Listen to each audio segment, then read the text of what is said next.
Hey guys, I have two IEMs by TRN that we're going to be taking a look at today. I've got the Shell and then the Jaws, both of which are kind of entry-level sets. The Shell is priced at $62 and then the Jaws is priced at $129. And if I'm being honest, I have been a little more intrigued by some of the newer releases in the $200 to $300 price range. Not that I'm completely ignoring the $100 IEMs. I just feel like the competition has been more exciting. And to me, the performance to price ratio, it just seems to be a little better in that $200 to $300 price range. Take the Meze Alba and the Soft Ears Volume S, for example, two excellent IEMs for their price points. However, I do get pretty excited if I find a higher performing IEM around or under $100. Unfortunately, I don't really feel like the Jaws is necessarily what I would consider to be a higher performing IEM for the $130 asking price. However, the Shell is a different story altogether, and I do think that its performance is pretty good for the roughly $60 asking price. That said, I have been a little behind on my reviews, so in an attempt, I guess, to try to catch up, I'm going to be doing more of a mini review of each of these sets. But of course, I will do my absolute best to squeeze in as much information as I can so that if you are interested in this price segment, you can hopefully at least make a relatively informed decision. All right, we have a lot to talk about, so let's get started.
So let's go ahead and talk about the Jaws first. So this is a 3 dynamic, 4 balanced armature, 1 microplanar driver IEM. And it does come pretty decently accessorized. It has a plastic case, quite a few ear tip selections, and then they've included this little Type-C to 3.5 dongle. And the cable has 2-pin connectors at the earpiece, and it's terminated in 3.5. It does have some memory, so it's not super soft, but it is fairly manageable. And it also does feel like it would be pretty durable as well. So I do feel like it would hold up pretty decently over time with regular use. But let's go ahead and just jump right into the sound. So as I said, for this price point, I don't know if I would consider this to be, really competitive, I guess. And some of the more competitive IEMs out there that I would compare this with are the Del C, the Del CAE, Explorer, EA500, Titan S2. And I would even say that I prefer the Defiant, which I just recently reviewed over the Jaws.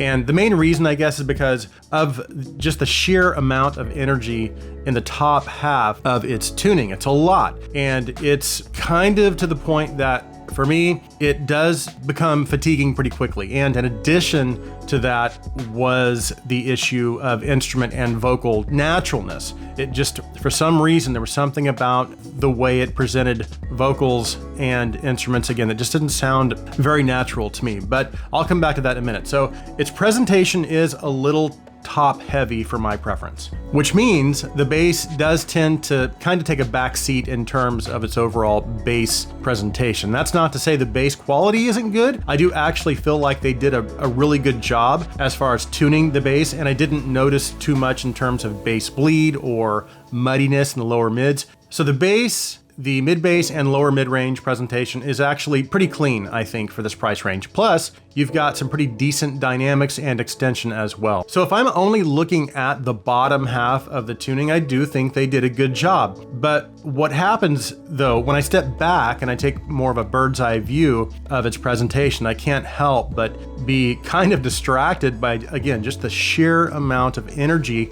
coming from the top half, so the upper mids and the treble. And then as I had mentioned a moment ago, between the peaks and just the dips and the upper mids and the treble, there's something that's causing instruments and vocals to sound just a little unnatural to my ears. And again, that just contributes even further to some of the other distractions that are already going on. Now, as far as its technical performance and detail levels, I would say it's about average for this price point. So I guess just to maybe summarize my thoughts on the Jaws, for me, I just had a little bit of a tough time connecting with it. And it makes it kind of hard for me to recommend it at this price point. I would be more likely to reach, again, for the Del CAE, the original Del C, the Explorer, the Titan S2, and even, again, the recently released Defiant. Okay, let's go ahead and talk about the Shell.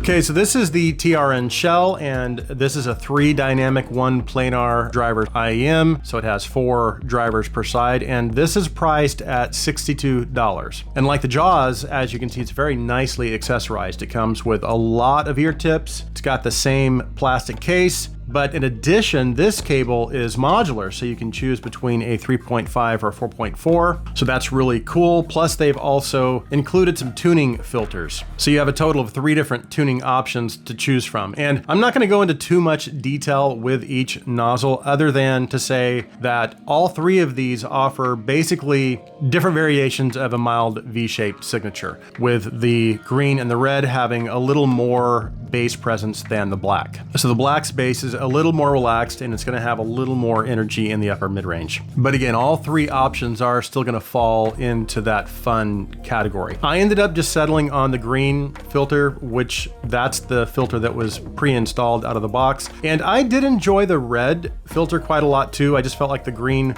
was the most balanced of the 3. So as mild V-shaped sets go under $100, this is actually a really good set. I do still prefer the Del CAE, the original Del C, the Explorer, and the Titan S2, but I do still feel like this lands pretty close to my top 5 in terms of both its tuning and its technical performance. And I'm not going to do a super deep dive because of time constraints, but I will say that for this price point and for this having, again, that mild V-shaped signature, the Shell really does get a lot right. The bass has good extension, it's punchy. There is maybe a small amount of bass bleed in the lower mids, but it still has relatively good texture and good low mid-range detail, again, for this price point. Now, one other very common attribute or issue that you can run into with V-shaped approach IEMs is sometimes you can have overly recessed mids, which can cause instruments and vocals to sound a little unnatural or maybe sucked out, for lack of a better term. And this does have a little bit of that going on, but again, since it's a mild V, it's really not that bad. And the upper mids are